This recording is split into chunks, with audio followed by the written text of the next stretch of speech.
With the routine launch of the Starlink satellite, SpaceX has broken the previous record for the heaviest payload carried by a Falcon 9 rocket. The record-setting rocket launched with a reusable booster that was last seen 8 months earlier, clinging to life on a SpaceX drone ship. At the time, it wasn't clear if the Falcon 9 booster could recover from the damage and fly again. The booster suffered no major invisible damage, allowing SpaceX to fix it and return it to service after a long delay. So, how did SpaceX's Falcon 9 rocket break the payload mass record with the repaired booster? Stay tuned to find out. In December of 2021, when Falcon 9 B-1069 took off and landed perfectly, the robotic assistant called the Octa may have lost the booster while trying to hold on to it. Even though the ship was probably already at sea, SpaceX employees were not able to safely board the ship and manually secure the booster, so it was free to slide around the ship's sloping deck. On the other hand, Octa might have been able to get the booster, but then had to deal with really bad sea conditions. With its heavy design, the booster is meant to be carried to the deck by itself. Even a tank-like robot wouldn't be able to save booster if a storm hit the drone ship and the waves were high enough. In any case, the B-1069 went back to port, and the drone ship, straight deck, which was tilted sharply to port, was pushed up against it. Worse, each of the 9 fragile engine nozzles on the Merlin 1D pressed like tin against the Octa breaking them beyond repair. Even though SpaceX might be able to save some of the original M1D engine parts from the B-1069's bell nozzles, it is no surprise that the company will have to completely replace these engines before the booster can fly again. Because the B-1069 was damaged on its first launch, it is even more impressive that SpaceX tried to break the Falcon 9 payload record on its second flight. This shows that the company was very confident in its repairs. The Falcon 9 is about to have its 150th successful launch in a row, and it's the only rocket that NASA has permission to use to send astronauts to the ISS. Crew 5, which is SpaceX's 5th NASA astronaut, could take off as soon as October the 3rd if SpaceX pushed Starlink 423 to the limit and the launch failed. All of the Falcon 9 rockets would have been out of action for months. This would have almost certainly delayed Crew 5 and messed up NASA's plans for the ISS. Given how profitable and reliable the Falcon 9 is already, it would be hard to blame SpaceX if it decided to freeze this system and avoid making any more changes, even if these changes might not make much of a difference in how well the rocket works. Instead, the company found ways to keep improving the Falcon 9's performance without making it less reliable or making customers in the US government even more upset. Even the Falcon landings didn't get hurt when they thought of a secondary goal they might miss. SpaceX's booster landed successfully for the 64th time in a row on Starlink 423. 2 days before the latest Starlink launch, SpaceX made a deal with T-Mobile to use the next generation of Starlink satellites to connect directly to cell phones. The next generation Starlink satellites are much bigger than the ones that we have now. They will be launched on SpaceX's new huge Starship rocket, which is still in the works. Mike Sievert, the CEO of T-Mobile, and Elon Musk, the founder and CEO of SpaceX, made the announcement at SpaceX's Starship launch base in South Texas. Starlink V2 is the name of the new design for a Starlink satellite. It is about 23 feet wide. It'll have the same Q-band, K-band, and laser communications antennas as the current generation of Starlink satellites. It would also have a 270 square foot cell spectrum antenna that can be deployed.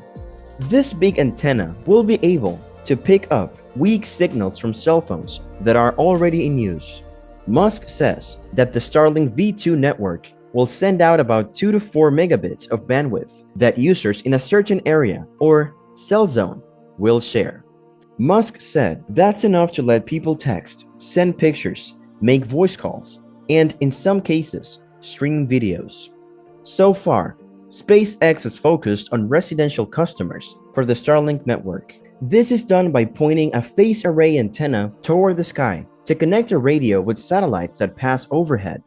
The FCC recently gave SpaceX permission to offer Starlink service through antenna terminals that can be put on cars, RVs, ships, and airplanes. SpaceX and T-Mobile want to have the Starlink V2 system up and running by the end of 2023 so that beta testing can begin. SpaceX wants to use the Starship rocket to launch Starlink V2 satellites, but it hasn't been to space yet.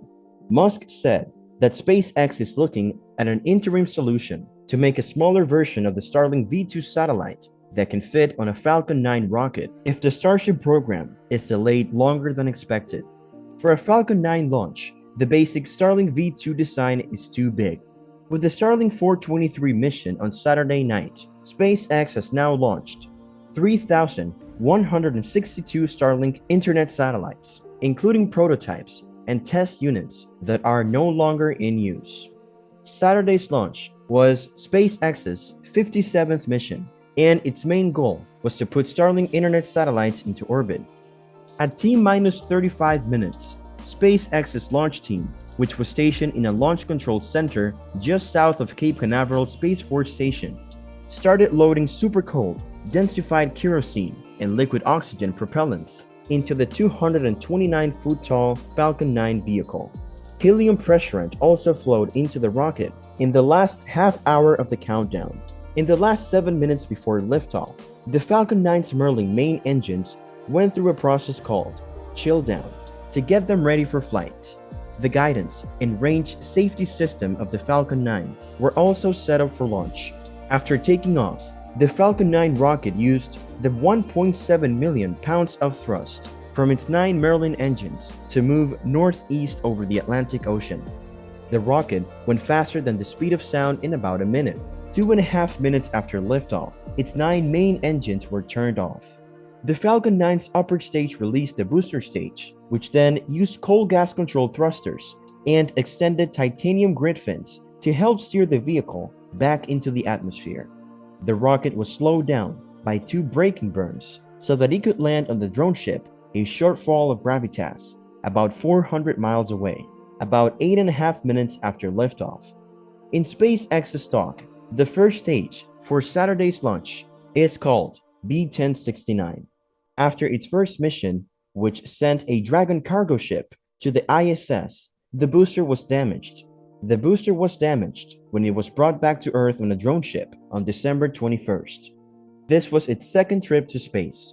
The rough landing hurt the rocket's engines and landing legs, which caused the rocket to tilt when it was brought back to Port Canaveral on the drone ship. Because of the damage, SpaceX and NASA had to use a backup Falcon 9 booster in April when they sent 4 astronauts to the space station. The original plan was for that launch to use B-1069, which has been fixed up with new engines and other parts.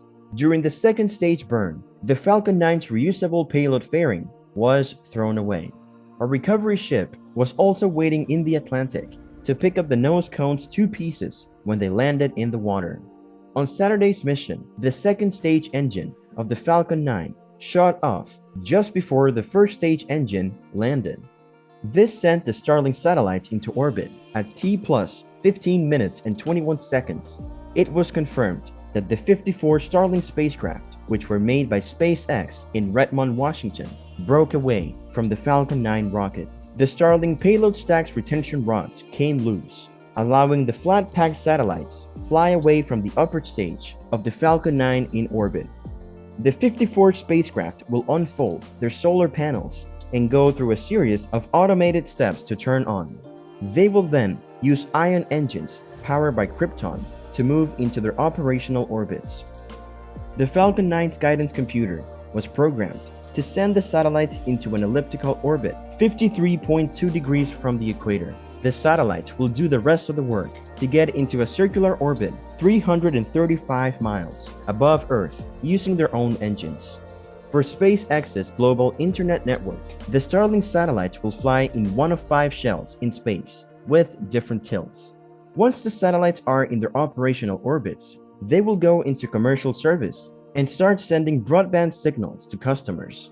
customers can buy Starlink service and connect to the network with the ground terminal made by SpaceX. So that's all for today's video. If you like this video, give it a thumbs up, and if you want to watch more videos like this one, hit the subscribe button and turn on notifications so that you will always be notified.